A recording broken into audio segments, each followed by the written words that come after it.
ममता बनर्जी पे आती हूँ।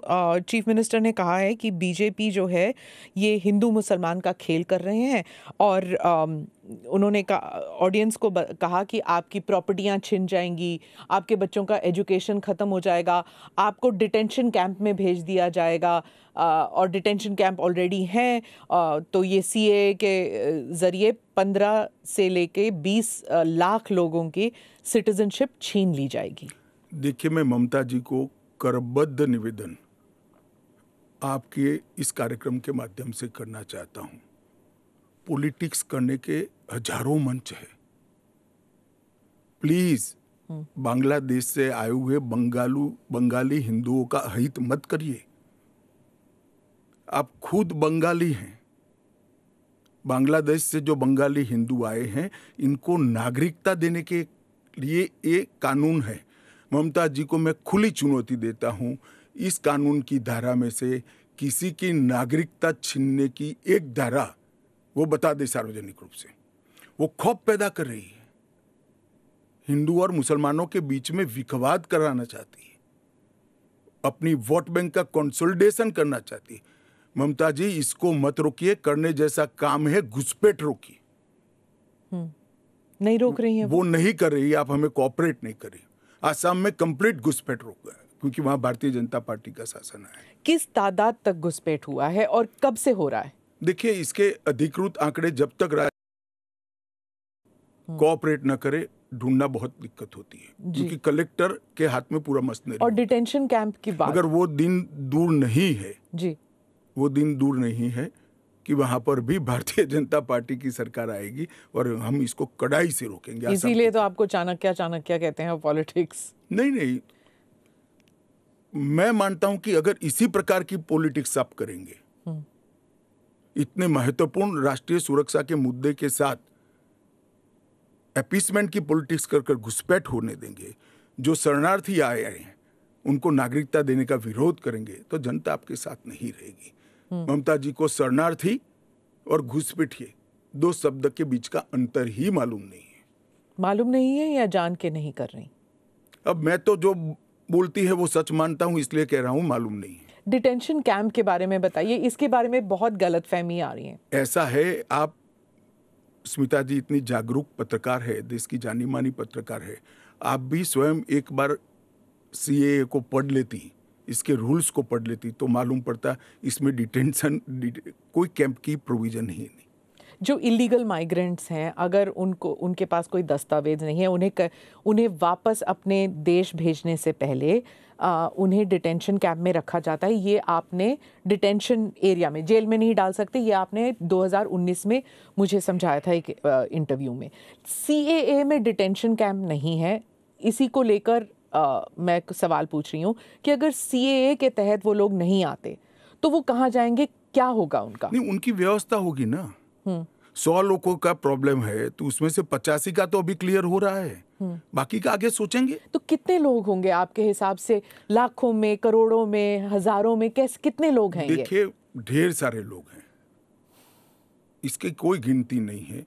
वो जब एप्लीकेशन आएगी और बहुत सारे लोग, ये जो मिस कैंपेन चल रहा है, अपप्रचार चल रहा है, इसके कारण शायद एप्लीकेशन करते हुए भी डरेंगे।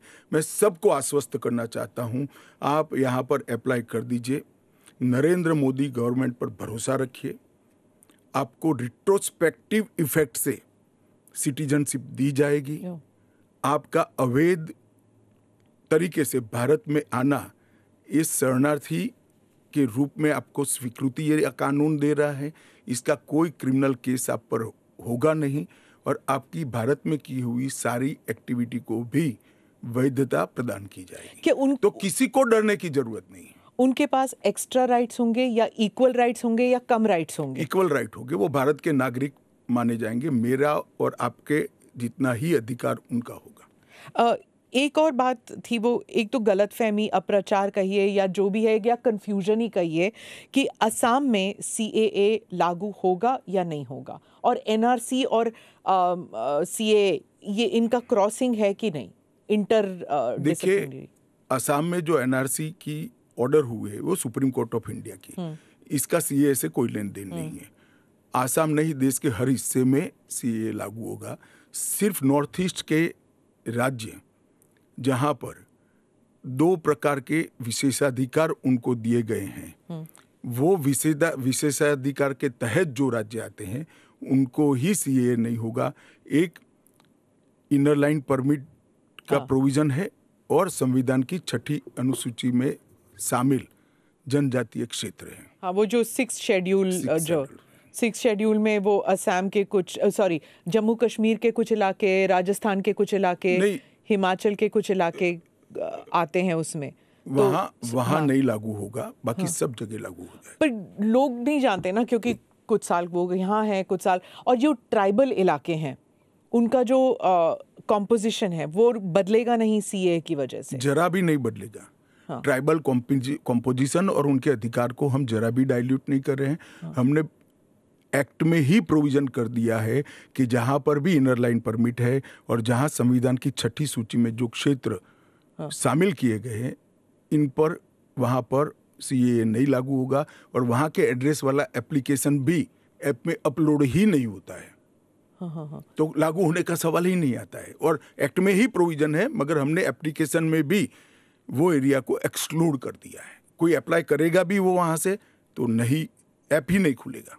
पर वो कहीं और जाके अप्लाई कर सकता है ना? तो वो भारत के नागरिक तो बन नहीं सकते हैं। हाँ, अच्छा, ओके। वो संविधान की 6ठी अनुसूची में सुरक्षित क्षेत्रों के नागरिक नहीं बन सकते। इनर लाइन परमिट से सुरक्षित क्षेत्रों के नागरिक नहीं बन सकते, वो भारत के नागरिक बन ही सकते हैं।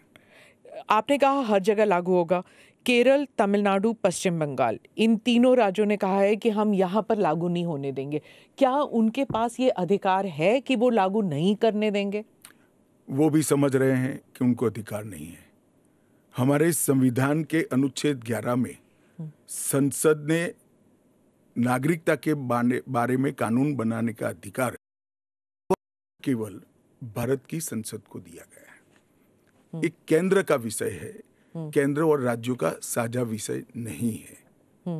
तो नागरिकता के बारे में कानून और कानून का इम्प्लीमेंटेशन, वो दोनों हमारे संविधान की 246/1 अनुच्छेद के माध्यम से इसको शेड्यूल 7 में डाला गया है, जो केंद्र की, इसकी तमाम शक्तियां केंद्र को दी गई है।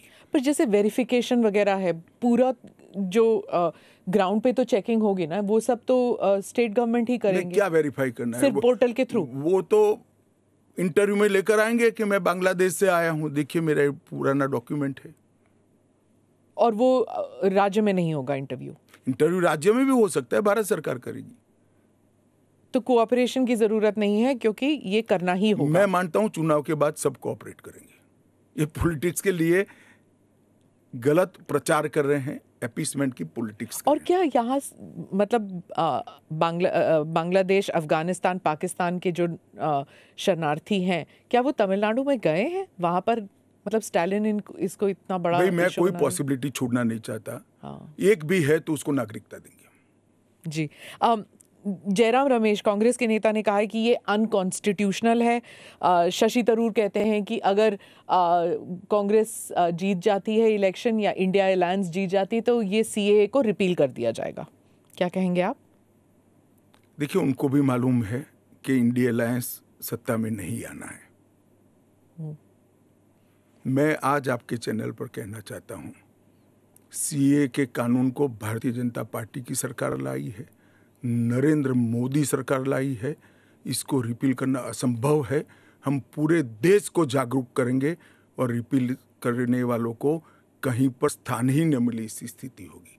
और जहां तक असंवैधानिक होने का सवाल है, वो आर्टिकल अनुच्छेद 14 का हवाला देते हैं।